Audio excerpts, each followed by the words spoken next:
Okay, Year 7, what we're going to do is we're going to review what we did last lesson, and I've put it in a video for you so that you can refer back to it and practice it again.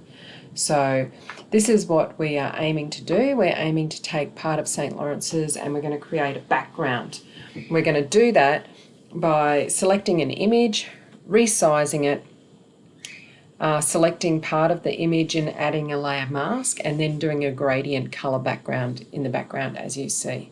So let's see how we go about doing that. So the first thing that we're going to do is we're going to start a file new, and we're going to make sure that we click A4. Make sure that you title it background and then your name.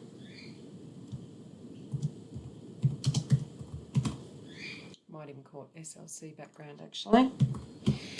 And if you can't find A4 here, go up into print and you'll find it within that area. Just make sure the resolution is about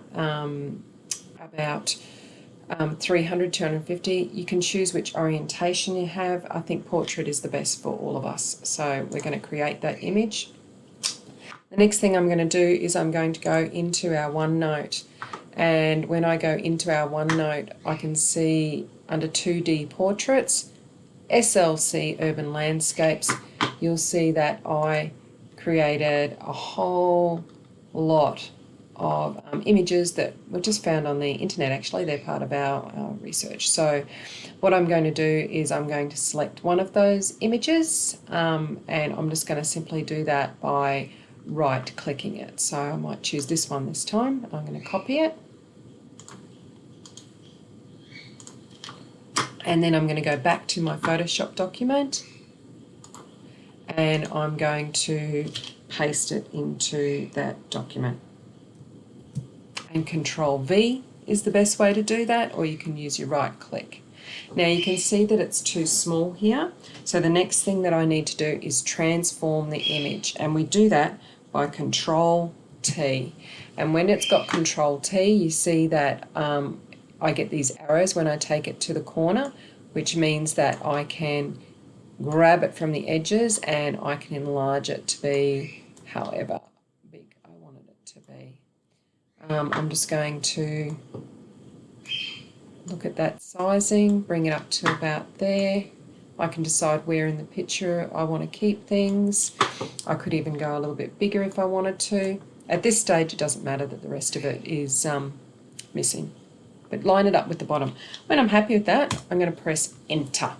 Okay, so now I've got my image in my A4 document. It's resized. What I need to do now, you can see that I've got my background layer and I've got my layer of my image. What I want to do is I want to do some selection. So I am going to just select buildings. So I'm going to do that by coming up the side here. Let me find my selection tool. Here we are, this little one, and I'm going to do my quick selection tool. In that, you'll see that I've got a plus on it. That's going to let me keep adding to my selection. So I'll just keep going next to it and plussing it. I'm going to try to select not only the building, I don't want to select the sky. If I wanted to make this selection tool bigger, I simply can press the brackets. If I go up with my right bracket, it makes it bigger, so I can make bigger selections. And that's fine for a big area like this. You can see the running ants have selected all that area. But if I was to click on this now, it would make too much of a selection. I'll show you what I mean. See, it's just selected the whole thing. So what I'm going to do is I'm going to get my left bracket and I'm going to make this a lot smaller, and I'm going to continue my selection. Do I want part of that building? Yes, I do. Now, if I've made any mistake on that, I can go up here and go to the minus and it will take away areas. So let's say I didn't want that little part of the building there. I'm going to go to the minus and I can take that away, just like that. Okay. If I wanted to, I could press Control Plus and I can magnify my look of it, and I can see closer into that, but I actually don't want to do that. I'm quite happy with it. So now that I've got my selection, what I'm going to do is I'm going to come down here to my layers. If you can't see your layers, go up to Window and make sure that Layers is selected. I always select History and Layers, make sure that they're in there so that they're visible here.